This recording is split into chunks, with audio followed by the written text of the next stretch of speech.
Hey there, and today we are reviewing, of course, House on the Edge of the Park, the Deodato film done in November of 1980, starring David Hess as the character of Alex. Hess died in 2011, unfortunately. He was a great actor and a great musician that actually got typecasted in a lot of times in these star roles. And Deodato is, of course, the famous Italian gore sleaze director that I love dearly in many of the movies he does, but this is probably one of my favorites. I know that at one point they had thought of doing a sequel to this film. How that'll work now, I'm not so sure, but I'm not sure if it's the same thing with Hess, but one of these days I'm sure someone's going to remake this. Anyway, like I said in a previous video, 80s horror kicks ass, and this one is a great example of that. It's an Italian film. It's a sleaze fest, basically. You got David Hess's character of Alex, who rapes and strangles a girl at the beginning of the film, and we get to see that, of course, because it's Deodato. And then we go forward. I think it's like 6 months, a year, something like that. And him and Ricky are basically the help this car that's broken down, this limousine. I'm thinking Cadillac thing. I think it was a Cadillac, and basically kind of invite themselves to this rich people's party, and well, get invited. You're not quite sure. There's the Lisa character. She's actually teasing the character of David Hess sexually in some scenes. It's really ambiguous and a little disturbing in places, but not in a totally bad way. For this type of film, it actually works. David Hess is at his slimy best here, and when they get to the party, basically all hell breaks loose. They torture, brutalize, molest the various partygoers in this house. They have run the house. Ricky and David has the character Alex basically take over. They clockwork orange this freaking house, and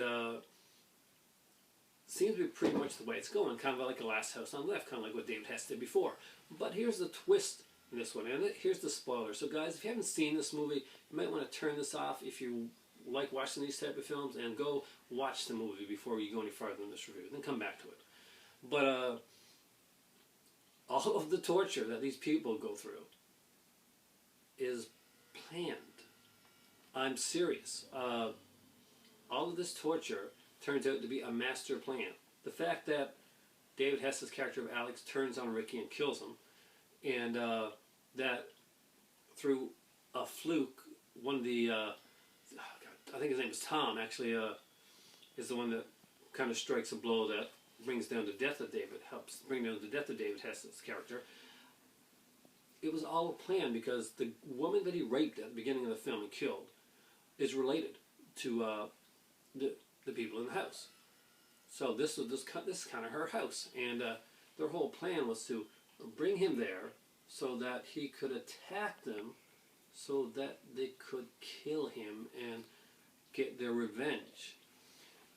They probably should have had a better plan, since throughout the entire 90-minute run of this film, he pretty much has his way with everyone in the house, until it almost seems flukishly that they are managed to kill him and he ends up in the pool. But there's not a boring minute in this movie. It is Italian sleaze fest done in 1980 that I gotta say, loved it. Loved Hess's portrayal in this.